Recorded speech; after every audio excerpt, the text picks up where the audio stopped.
It's here and now. Federal regulators are on the verge of loosening standards for mortgages in a dramatic reversal of some of the standards that were put in place after the housing collapse. That could mean smaller down payments and easier lending. But critics say it could mean a return to a boom and bust housing cycle, and it comes just as the housing market is starting to show signs of trouble. Mortgage lending at a 14-year low, for example. We want to check in with realtors in two markets. Anthony Graham sells homes in the Dallas-Fort Worth area. Anthony, welcome. Thanks. And joining us from KJZZ in Phoenix is Randy Courtney, who sells homes in the Phoenix area. Randy, nice to talk to you again. You bet. Thanks. Well, tell me first, Randy, how are things going in Phoenix? Because when I drove around the neighborhoods with you last year, it was very hot. The market was doing very well. It was, yes. You know, we bottomed a year and a half ago, about a month supply of homes. We had multiple offers on everything. Inventory was very tight. Since then, you know, our market changes rapidly, and we're up to a little over 5 months supply today. And that's not a good thing to have 5 months supply? No, that means that if nothing else was listed tomorrow and beyond, they would take 5 months for all of the inventory to be depleted. A more balanced market is about a 3.5 month supply. So what happened in Phoenix? Well, you know, we still have influx of people coming here. We've had some investors that have swooped in and gobbled up large numbers of properties. You know, back when we talked, half of our buyer profile was cash. That's gone down to about 20%. So a lot of the low-hanging fruit, you know, has been depleted. We have more people that are deciding to rent versus buy because the prices have, you know, risen quite a bit. And coupled with the government, you know, guidelines for financing, now it's just becoming out of the reach of, you know, the average buyer. Anthony Graham, what are you seeing in Dallas? You know, we're seeing a lot of this hot market as well. It's the hottest that we've ever seen. It's really interesting to hear out in Phoenix that you guys got down to a month worth of inventory and then bounced back up to 5. We've seen insanely low inventory as well. You know, some of our suburbs are even down right at 1.0 and 1.1 months of inventory. We can't keep things on the market. Last 6 or 7 houses that we've put on the market have sold in under 2 days to multiple offers over asking price. I haven't seen something under $200,000 go for asking price or less than asking price, and I can't even tell you. It's been a year and a half. Are there investors, as Randy has been seeing, investors coming in and buying up a lot of the low-hanging fruit, or are these regular people going out and buying homes? Quite honestly, it's regular people. We have a ton of people moving to the Dallas area. We've got a lot of new businesses that are moving their headquarters. Toyota just announced that they're planning on bringing 4,000 of their 5,300 employees over the next 2 years. And we've just got a lot of people moving to town and such low inventory that then everybody's fighting with each other. And it's made for an interesting market. It's surely different than 5 years ago. That's for sure. And what about rentals? Are you seeing, as they are in Phoenix and frankly as we are in many of the cities along the East Coast, that a lot of people are just having to go into the rental market because the prices to buy are so high? Yes, and believe it or not, in our market, the prices to rent are even higher than they are to buy.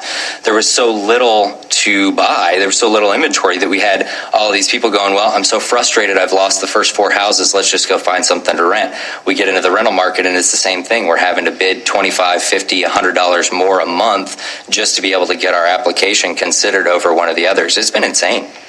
Randy, just last month, Inside Mortgage Finance reported that mortgage lending has fallen to a 14-year low, and in large part that's because of people stopping their refinancing as rates have creeped up a little bit. But is that concerning to you that maybe people aren't able to get the loans that they want to get anymore? Well, I think there's some factors. We also have the, Consumer Financial Protection Bureau, and the new bureau that's set up by the government to regulate lenders, and it's another layer of bureaucracy that we have to deal with. Lenders have to deal with it. Title companies have to deal with it, and I think it's going to take a portion of the buyers out of the market. Interesting, because of course advocates of the Consumer Financial Protection Bureau and the rules that they are putting out there would say this is supposed to make the market safer. This is supposed to help the consumer.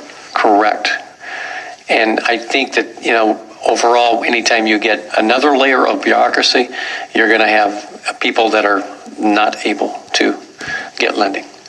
Anthony, as you look ahead to the rest of this year, are you concerned that what you're seeing right now in Dallas may not last, that you might start to see a downturn again, that maybe investors have come in and swooped up all the houses that are out there, that people might not be able to get loans? Any number of things could happen that would disrupt the boom that you're seeing in Dallas right now.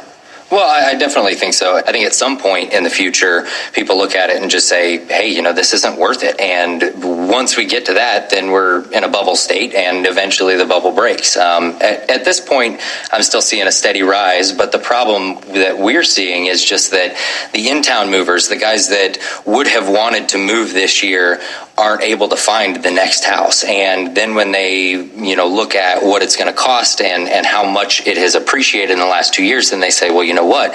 We're just really satisfied and happy with the home that we've got. Let's see what's going to happen over the next few years. And that continues to keep our inventory so low that everybody continues to fight and raise those prices. All right, before I let both of you go, we should point out that, of course, you guys are very happy when there is a lot of buying and selling going on. That benefits you. So yes. I want to ask you what your pitch is. If somebody is out there right now saying, I don't know if I should buy this or not, I don't know if this is the right time to buy or not. Let's start with you, Randy Courtney. What do you tell people about why now is the time to buy?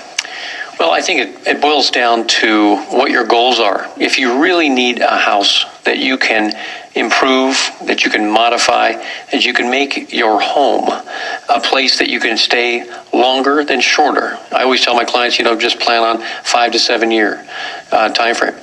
But it boils down to their motivation and what that home is going to do to, for them and the family.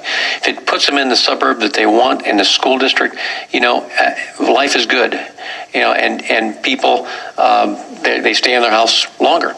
Anthony, what's your case that you make to people about why to buy now? I completely agree with what Randy has said. The other thing that we're using is just a lot of the people that we talk to say that they thought about doing it last summer and that they ran into the same problem that they're going to run into this summer. And when you compare the numbers of where we were last summer to where we are going to be this summer, even just, right now here in May, the prices are wildly different. And it's, if we would have crossed that hurdle, 6, 9, 12 months ago and done this then, look at all the built-in equity that we would have had. I think we're going to see wild price increases again. And I think that, these people that are thinking about buying and are on the fence are going to, have built-in equity come September of 2014 after we get through this amazing busy season that we have in Dallas pretty much every single summer. An optimistic view from two realtors, Randy Courtney in Phoenix and Anthony Graham in Dallas. Thanks to both of you guys. Thank you. And by the way, one of the things that's happening right now is